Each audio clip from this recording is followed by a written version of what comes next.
siap keluar sebenarnya. Saya nggak suka di kepolisian, saya nggak suka DNI dengan aturan-aturan yang melekat pada saya. Saya nggak suka itu, ya check out.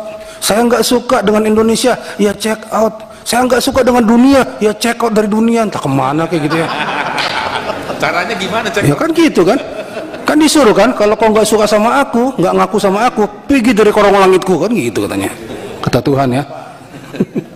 Bertemu kembali di channel Kalimantan Point. Kali ini topik kita adalah Jaksa Jopi diminta keluar dari kejaksaan.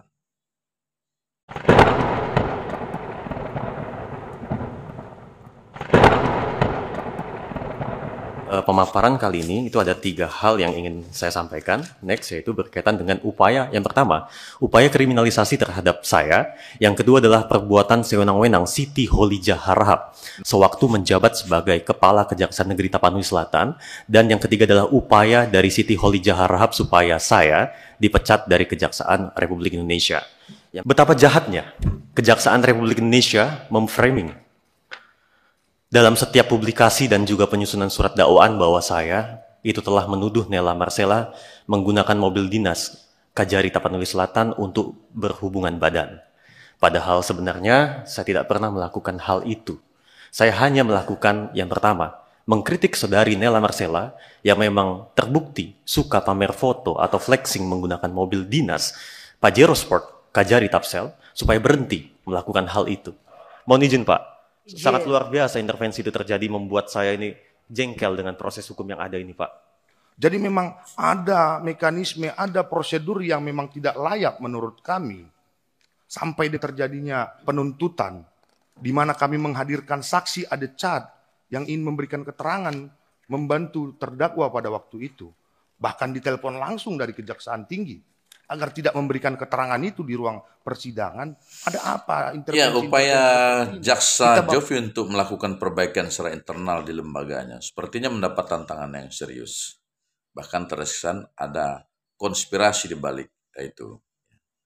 Sebagai contoh seperti yang dikemukakannya bahwa ada pemberitaan atau dakwaan yang dikeluarkan oleh Puspenkum yang memframing dirinya, mendiskriminasi diri, mendiskreditkan tentang dirinya, mengkriminalisasi tentang dirinya. Juga pengacara pendampingnya yang mengatakan bahwa saksi itu ada saksi yang akan bersaksi ya, ditelepon langsung oleh Kejaksaan Tinggi agar jangan memberikan keterangan seperti yang mereka maksud ketika akan memberikan kesaksian. Nah, kalau hal seperti ini yang terjadi, jelas bahwa upaya untuk menghambat itu adalah persoalan serius. Karena itu, karena melibatkan sejumlah orang yang bekerja sama. Nah, karena itu mungkin itu ya salah satu yang menyebabkan dia lalu menerabas melalui jalur media sosial. Ini. Dan juga baru kali ini saya juga berjumpa seorang jaksa namanya Jopi Andrea yang berani ya mengkritik pimpinannya melalui medsos. Ini ada apa? Saya kira Adinda Jopi, kalau memang ada Anda tidak setuju, ada hal-hal yang tidak layak di kantor Anda atau tidak ada kenyamanan, saya kira bisa kau bicarakan dengan baik-baik melalui prosedur, kan sudah diatur itu. Di mana letak daripada satu tanggung jawabmu sebagai anak buah yang patuh kepada pimpinan? Ya. Nah, kalau ada yang kurang pas di situ ada mekanismenya. Itu patuhi kultur budaya organisasi. Dipegang erat itu. Kalau tidak keluar dari situ ya siap keluar sebenarnya. Saya nggak suka di kepolisian, saya nggak suka DNI dengan aturan-aturan yang melekat pada saya. Saya nggak suka itu, ya check out. Saya nggak suka dengan Indonesia, ya check out. Saya nggak suka dengan dunia, ya check out dari dunia. Entah kemana kayak gitu ya. Caranya gimana check out? Ya kan gitu kan. Kan disuruh kan, kalau kau nggak suka sama aku, nggak ngaku sama aku, pergi dari korong langitku, kan gitu katanya. Kata Tuhan ya. Saya sering menangani kasus-kasus ya, saya mantan polisi Pak ya, mohon maaf Pak. Ya, kasus itu rumit, pelik, susah. Tapi kadang-kadang saya bisa selesaikan bukan karena kehebatan bermain hukum, teknik-teknik penyidikan, bukan. Cuma saya tanya sama mereka, kumpulkan, saya tanya sama mereka, kalian tahu nggak? Saya udah kesel nih kan. Kalian tahu nggak kenapa bumi, matahari, bulan itu beredar tidak pernah tabrakan? Coba kalian jawab, kenapa mereka beredar tidak pernah tabrakan? Putar-putar itu. Itu kan udah peredarannya Pak. Itu kan sudah ilmunya, hukumnya begitu Pak. Bukan. Biar kau tahu ya. Karena mereka saling pengertian. Banyak tadi saran dari rekan-rekan. Ya kejaksaan juga masih mau menganggap Giovanni anak kandungnya.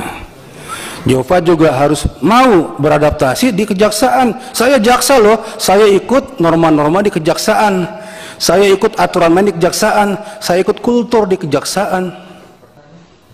Kalau kita merasa jagoan, mampu, bisa, kalau bisa dunia aku lawan, ya tadi saya bilang di awal, aku nggak suka di sini, ya aku keluar aja, nggak usah pakai sidang-sidang begitu, ya kan? Tapi kalau masih mau di situ, ikuti. Itu jalan terbaik. Ya. Tadi ya kalau masih mau jadi jaksa ya baik-baiklah sama organisasi kejaksaannya itu.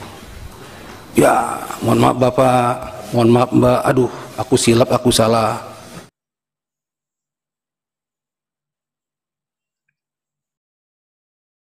Ketika melakukan rapat dengar pendapat dengan DPR RI, Jaksa Jovi menyampaikan unek-uneknya, ya curhat lah.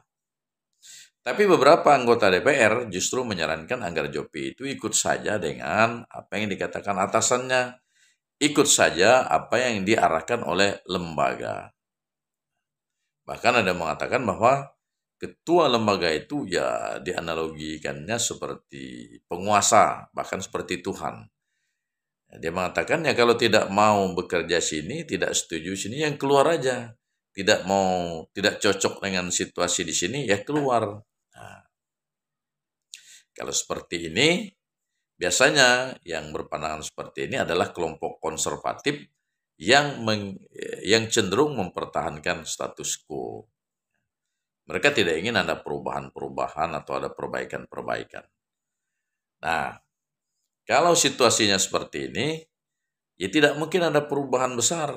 Kenapa? Karena kalau ingin melakukan perubahan, SOP peraturan yang tidak benar menghambat harus diubah. Pimpinan yang tidak benar kebijakannya harus diganti. Kalau begitu, baru ada peluang untuk melakukan perubahan. Ya kalau tidak, seperti yang diarahkan oleh beberapa anggota DPR tadi, tidak mungkin ada perubahan. Nah, tapi kita patut bersyukur ya, karena meskipun beberapa anggota legislator berpandangan cenderung konservatif, tapi keputusan yang diambil oleh Ketua Komisi 3 dalam hal ini adalah Bapak Habibur Rahman, itu sangat konstruktif menurut saya, sangat bijak. Mengapa? 3 keputusannya itu adalah: 1, apabila ada masalah pelanggaran hukum, maka proses itu secara objektif, secara adil, yang salah ya salah, yang benar ya benar. Yang kedua, tinjau kembali saksi terhadap Jaksa Jovi, karena pada saat RDP itu ada kesan ya, terkesan bahwa alasan dia diberhentikan tidak dengan hormat itu dibuat-buat.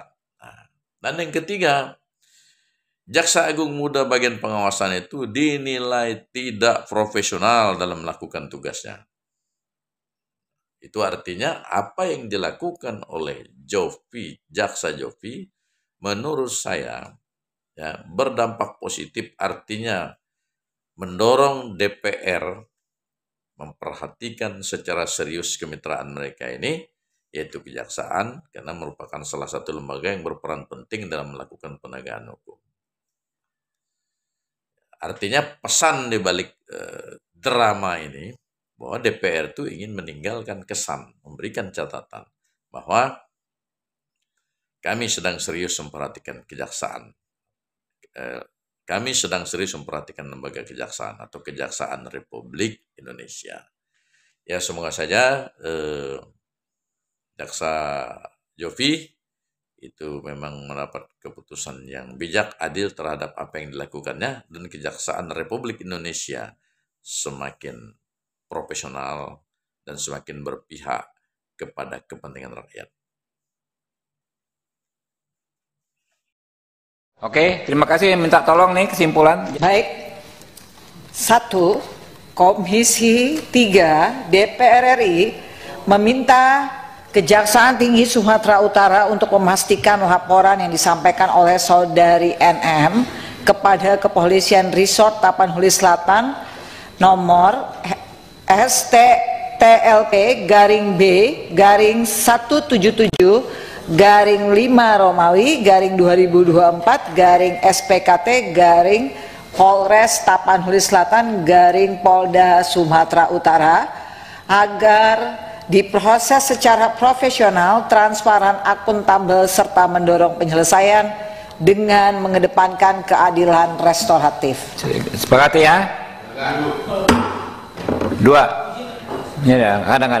Lanjut. 2. Komisi. Ya. Komisi 3 DPR RI meminta Kejaksaan Agung RI untuk melakukan evaluasi terhadap pemberian sanksi kepada saudara Jovi Andrea Bahtiar dengan tetap berpedoman kepada peraturan perundang-undangan yang berlaku serta memperhatikan aspek keadilan dan kemanusiaan. Ya, rekan. Sepakati? Ya. 3. Komisi 3 DPR RI meminta kepada Jaksa Agung Muda bidang pengawasan untuk menerima dan memproses segala bentuk laporan yang disampaikan oleh seluruh jajaran Korps Adiaksa dengan transparan, adil, dan profesional sesuai dengan ketentuan yang berlaku. Ya, dengan selesainya acara terakhir ini maka selesailah sudah pertemuan kita. Kami ucapkan terima kasih kehadiran Bapak-bapak semua. Billahi taufiq wal hidayah. Wassalamualaikum warahmatullahi wabarakatuh.